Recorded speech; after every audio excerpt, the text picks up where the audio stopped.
ጥሩ የሚመስል ማስታወሻ ብትጽፍና ጠንክረህ ብታጠናም እንኳ አሁንም በፈተና ጊዜ ሁሉንም ነገር የምትረሳ ከሆነ ችግሩ ካንተ አይደለም። ችግሩ የምትጠቀምበት የማስታወሻ አያያዝ ዘዴ ላይ ነው።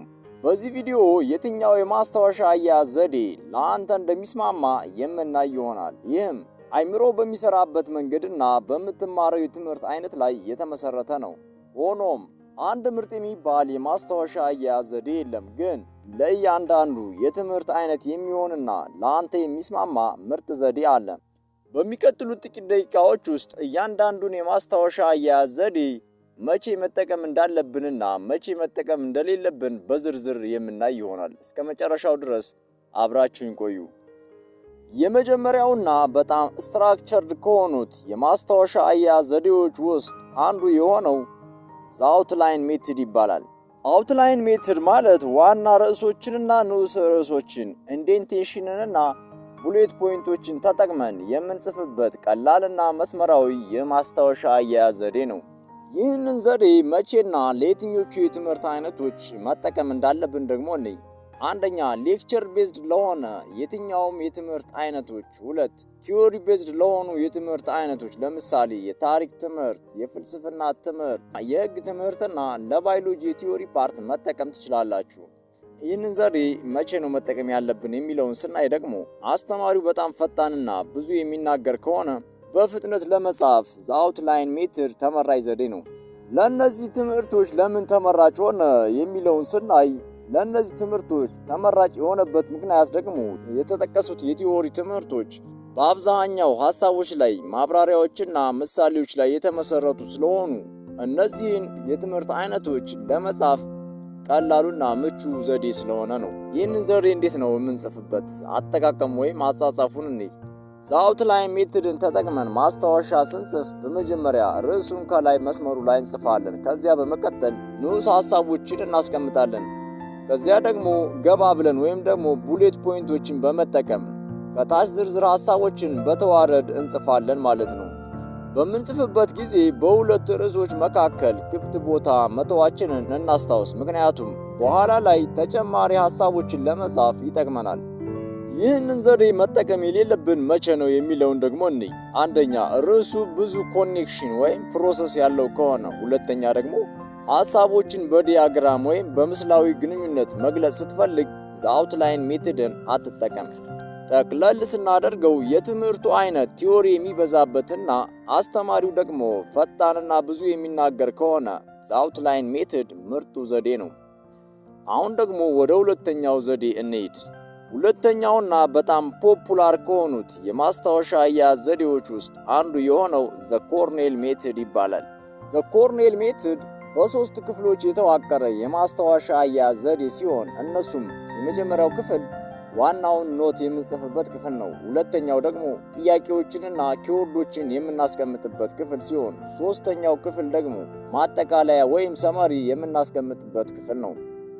ይህንን ዘዴ መጠቀም ያለብን መቼና ለየትኞቹ የትምህርት አይነቶች እንደሆነ ደግሞ እንይ። ይህንን ዘዴ መጠቀም ያለብን አንድን ርዕስ በጥልቀት መረዳት ስንፈልግ፣ 2 በጥናት ጊዜ ማስታወሻ ለመያዝ፣ 3 ያጠናኸውን ቶሎ የመርሳት ችግር ካለብህ በፍጥነት እንድትከልጽ ይረዳሃል። ኤክስፕላኔሽን እና ዴፊኒሽን ላላቸው የትኛውም አይነት የሳይንስና የቲዮሪ ትምህርቶች እንደ ኬሚስትሪ፣ ፊዚክስ ቲዮሪ፣ ሜዲሲን እና ሳይኮሎጂ ላሉ ትምህርቶች ተመራጭ ዘዴ ነው። ይህን ዘዴ ተጠቅማችሁ እንዴት ጥሩ ማስታወሻ መጻፍ እንደምትችሉ ደግሞ ላሳያችሁ። በመጀመሪያ የምንጽፍበትን ወረቀት ለ3 እንከፍለዋለን። በምስሉ ላይ እንደምትመለከቱት በቀኝ በኩል ያለው ክፍል ላይ በምንማርበት ጊዜ ዋናውን ጽሑፍ እንጽፋለን። በግራ በኩል ያለው ላይ ደግሞ በትምህርቱ ሰዓት አሊያም ክፍለ ጊዜው ካለቀ በኋላ ስለ ርዕሱ ጥያቄዎችንና ኪወርዶችን እንጽፋለን። ከታች ባለው ክፍል ደግሞ የትምህርት ክፍለ ጊዜው ሲያልቅ የርዕሱን ማጠቃለያ ሐሳብ እናስቀምጣለን። ኮርኔል ሜትድ ለተጠቀሱት የትምህርት አይነቶች ተመራጭ ለምን እንደሆነ ልንገራችሁ። የተጠቀሱት የትምህርት አይነቶች በንቃት ማሰብን፣ መጠየቅንና ቶሎ መከለስን የሚፈልጉ ሲሆን ኮርኔል ሜትድ ደግሞ ይህንን ለማድረግ ቀላልና ምቹ ዘዴ ስለሆነ ነው የተመረጠው። ኮርኔል ሜትድን መቼ መጠቀም እንደሌለባችሁ ደግሞ አሁን ልንገራችሁ። አንደኛ፣ መምህሩ በጣም በፍጥነት በሚያስተምርበት ወቅት። 2 ብሬንስቶርም ማድረግ ወይም ደግሞ አንድን ሐሳብ ማሰላሰል ስትፈልጉ ይህንን ዘዴ አትጠቀሙ። ጠቅለል ስናደርገው አንድን ርዕስ በጥልቀት ለመረዳትና ለረጅም ጊዜ ለማስታወስ ከፈለጋችሁ ዘ ኮርኔል የማስታወሻ አያያዝ ዘዴን ተጠቀሙ። ወደ ሶስተኛው ዘዴ እንለፍ። ሶስተኛው የማስታወሻ አያያዝ ዘዴ ደግሞ ማይንድ ማፕ ይባላል። ማይንድ ማፕ ማለት ከዋናው ርዕስ ጋር ግንኙነት ያላቸውን ተያያዥ ሐሳቦች በርዕሱ ዙሪያ በዲያግራም መልክ በማስቀመጥ ዝምድና የምንፈጥርበት የማስታወሻ አያያዝ ዘዴ ነው። ይህንን ዘዴ መቼና ለየትኞቹ የትምህርት አይነቶች እንደምንጠቀመው ልንገራችሁ። አንደኛ፣ ለየትኛውም ኮንሴፕት ቤዝድ ለሆነ የትምህርት አይነት። ሁለት፣ ርዕሱ ሪሌሽንሺፕ፣ ሳይክል ወይም ፕሮሰስ ያለው ከሆነ ይህ ዘዴ ተመራጭ ነው። ለምሳሌ ባዮሎጂ ፕሮሰስ ፓርት፣ ጂኦግራፊ፣ ኢኮኖሚክስ ኮንሴፕት ፓርት። ብሬንስቶርም ለማድረግ ወይም አንድን ሐሳብ ማሰላሰል ስትፈልግ ማይንድ ማፕ ምርጡ ዘዴ ነው። ሶስተኛ ደግሞ በፈተና ጊዜ ፈጣን ክለሳ ለማድረግ ስትፈልግ ማይንድ ማፕን ምርጫ አድርግ።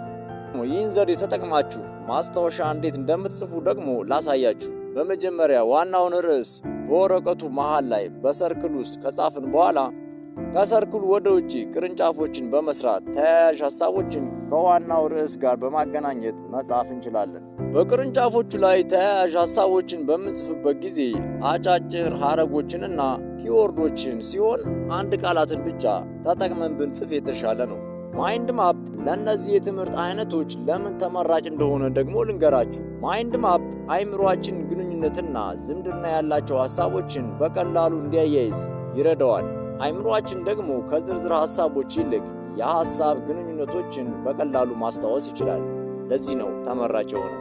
አሁን ደግሞ ማይንድ ማፕን መጠቀም የሌለብን መቼ እንደሆነ እንይ። አንደኛ፣ መረጃውን በቅደም ተከተል መያዝና ማስቀመጥ አስፈላጊ ሲሆን፣ ሁለት፣ ርዕሱ ብዙ ዝርዝር ሐሳቦች ያሉት ከሆነ ማይንድ ማፕን አትጠቀሙ። ጠቅለል ስናደርገው በሐሳቦች መካከል ያለውን ዝምድና መረዳት በጣም አስፈላጊ በሆነ ጊዜ ማይንድ ማፕ የማስታወሻ አያያዝ ዘዴን ምርጫችሁ አድርጉ። በመጨረሻ ደግሞ አራተኛውን የማስታወሻ አያያዝ ዘዴ እንመልከት። አራተኛው የማስታወሻ አያያዝ ዘዴ ቻርቲንግ ሜትድ ይባላል። መረጃዎችን በሰንጠረዥ መልክ የማደራጀትና የመጻፍ ስልት ነው። ይህንን ዘዴ ርዕሶች ተመሳሳይ በሚመስሉበት ጊዜ ሐሳቦችን ማወዳደርና ማነጻጸር ስንፈልግና ለየትኛውም ተመሳሳይነትና ልዩነት ላላቸው የትምህርት አይነቶች መጠቀም እንችላለን። ለምሳሌ የኬሚስትሪ ሪአክሽኖችን ለመጻፍ፣ ባዮሎጂ ላይ ርዕሶችን ለማወዳደር፣ እንደ አካውንቲንግ፣ ስታቲክስ፣ ፋርማኮሎጂ ላሉ ትምህርቶች ተመራጩ ዘዴ ነው። ለእነዚህ ትምህርቶች ተመራጭ ያደረገው ነገር ምን እንደሆነ ደግሞ እንይ። ቻርቲንግ ሜትድ ለእነዚህ ትምህርቶች ተመራጭ የሆነበት ምክንያት ይህ ዘዴ ሐሳቦችን ጎን ለጎን በማስቀመጥ ልዩነቶችን በግልጽ ስለሚያሳይና ግራ መጋባትን ስለሚቀንስልን ነው። ቻርቲንግ ሜትድን መጠቀም የሌለብን መቼ እንደሆነ ደግሞ ልንገራችሁ። አንድ፣ ስለ አንድ ርዕስ ኤክስፕላኔሽን ወይም ፕሮሰስ በምትማሩበትና በምትጽፉበት ጊዜ። ሁለት፣ ርዕሱ ስቶሪ ያለው ከሆነ ይህንን ዘዴ በፍጹም አትምረጡ ወይም አትጠቀሙበት።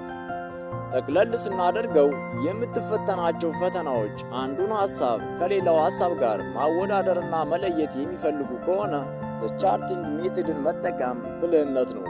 አንድ ነገር አስታውስ፣ ምርጥ የሚባልና ለሁሉም ሰው የሚሰራ አንድ የማስታወሻ አያያዝ ዘዴ የለም። ምርጡ ዘዴ ያንተ አይምሮ ከሚሰራበት መንገድና ከምትማረው የትምህርት አይነት ጋር የሚስማማው ዘዴ ነው። ከዚህ ቪዲዮ አንድ ጠቃሚ ሐሳብ ካገኛችሁ ቪዲዮ ላይክ እና ሼር ማድረጋችሁን አስታውሱ። ቀጣይ ሌላ ጠቃሚ ቪዲዮ ስለቅ ቶሎ እንዲደርሳችሁ ደግሞ ቻናሉን ሰብስክራይብ በማድረግ ቤተሰብ ይሁኑ። ስለተከታተላችሁኝ